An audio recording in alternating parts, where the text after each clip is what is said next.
तो narcotics control bureau यानी NCB ने जोधपुर जोन में बड़ी कार्रवाई को अंजाम दिया है। ऑपरेशन शंकर के तहत एनसीबी ने मादक पदार्थ तस्करी करने वाले मुख्य सरगना को गिरफ्तार कर लिया है।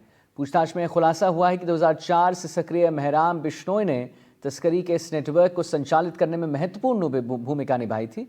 गांजे की तस्करी कर ये आरोपी खेप मुख्य रूप से आईआईटी जोधपुर, एम्स, एनआईएफटी और जोधपुर शहर के अन्य शैक्षणिक संस्थानों के छात्रों को सप्लाई करती थी। जानकारी के अनुसार विशेष खुफिया जानकारी पर कार्रवाई करते हुए एनसीबी जोधपुर की टीम ने गत 23 मई को एक महिंद्रा पिकअप वाहन से 71 पैकेट गांजा बरामद किया था और इसके बाद ही ये जो कार्रवाई है उसमें 99 अतिरिक्त पैकेट्स भी जब्त किए गए हैं। इस प्रकार कुल 885 किलोग्राम गांजा जब्त किया गया है, जिसकी अनुमानित बाजार कीमत जो है वो 4.5 करोड़ रुपए आंकी जा रही है। इस मामले में अब तक 6 अंतर्राज्यीय मादक पदार्थ अपराधियों को गिरफ्तार किया जा चुका है। एनसीबी की टीम अब उड़ीसा और आंध्र प्रदेश के तस्करों का पता लगाने में जुटी है, जहां से गांजा की आपूर्ति की जाती है।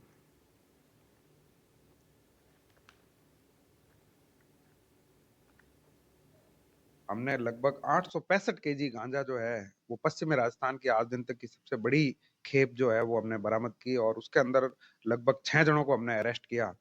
और उसी ऑपरेशन शंकर की फॉलोअप कार्रवाई के तहत हमने ऑपरेशन त्रिनेत्र चलाया था।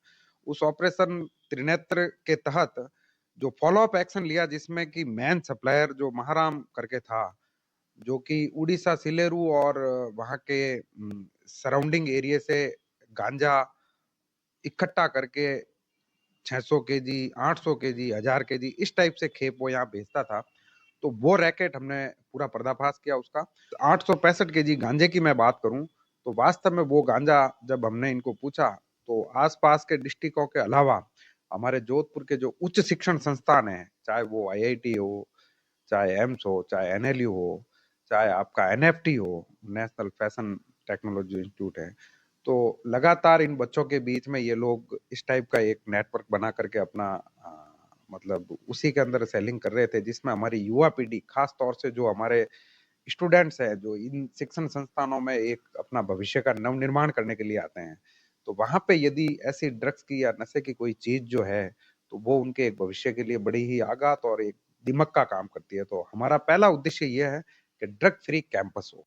मई 2024 में 23 मई 2024 को 865 केजी गांजा ऑपरेशन शंकर के तहत जब्त किया था, जिसकी मार्केट कीमत लगभग 4 करोड़ 30 लाख आकी गई थी और ये गांजा उड़ीसा से भेजा गया था।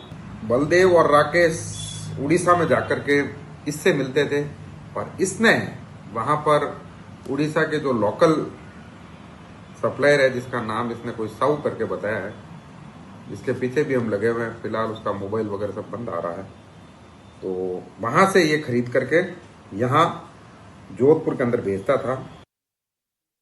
अरुण हर्ष हमारे साथ लाइव जुड़ गए इसी खबर पर। तो अरुण जी, इस प्रकार कुल 865 किलोग्राम गांजा जब्त किया गया है, जिसकी अनुमानित बाजार कीमत जो है वो 4.5 करोड़ आंकी गई है।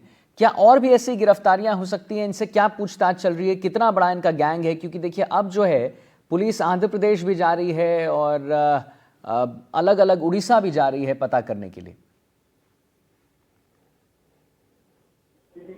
आदित्य, मैं बता दूं, जिस तरह से एनसीबी की जो कार्रवाई है नारकोटिक्स कंट्रोल ब्यूरो की, लगातार पिछले अगर इस साल 2024 मई की ये घटना है जब इन्होंने जो है 865 किलो गांजा पकड़ा था। उसके बाद लगातार अलग अलग जगहों से लोगों को पकड़ा गया था। अब अगर बात की जाए तो मुख्य सूत्रधार जो है महराज विष्णु है, जिसको एनसीबी ने पकड़ा है। और महराज विष्णु वो शख्स है जो उड़ीसा में पिछले 20 साल से रहकर वहां पर जगह जगह लोगों से गांजा इकट्ठा करता था और वो यहाँ राजस्थान में सप्लाई करता था। तो कह सकते हैं जो एक चैन थी जो एनसीबी लगातार ऑपरेशन शंकर के बाद त्रिनेत्र चलाया था, उसी की कड़ी में ये जो है महराज विष्णु को पकड़ा है। और इसके पूछताछ में और भी कई लोगों के नाम आए, वहां उड़ीसा में इसको कौन है जो गांजा उपलब्ध करवाता था और साथ ही साथ राजस्थान में और कौन से नेटवर्क है, कौन से लोग जुड़े हैं, तो उसको लेकर भी एनसीबी पूछताछ कर रही है। तो उम्मीद की जानी चाहिए कि इस मामले में, हालांकि जो बड़े मोटे तौर पर अगर देखा जाए तो जिस तरह से जो है महराज विष्णु के साथ 5 लोगों को और पकड़ा है, तो 6 लोगों को पकड़ के जो तस्कर थे लाने वाले उनको तो पकड़ लिया, लेकिन अभी कई छोटी मछलियां भी बाकी है। और दूसरा मेन मुख्य सूत्रधार उड़ीसा में जो ये गांजा भेजा करता था उसको पकड़ना के सूत्रधार तक पहुंचे और इस पूरे नेटवर्क को बस्ट कर सके। लेकिन कह सकते हैं बड़ी उपलब्धि है जो कॉलेज में युवाओं को गांजे की और ड्रग्स की सेवन कराने के लिए तस्कर जो लोग लेकर आते थे उड़ीसा से, उसको पूरे नेटवर्क को एनसीबी ने तोड़ा है। आदित्य, चलिए ठीक है अरुण जी, महत्वपूर्ण जानकारी देने के लिए आपका बहुत बहुत धन्यवाद और शुक्रिया। तो जैसा आपने बताया कि अब उड़ीसा जा रही है टीम और आंध्र प्रदेश के तस्करों का पता लगाने में जुटी है पुलिस कि गांजे की आपूर्ति कहां से की जाती है। फिलहाल बढ़ते हैं अगली खबर की ओर।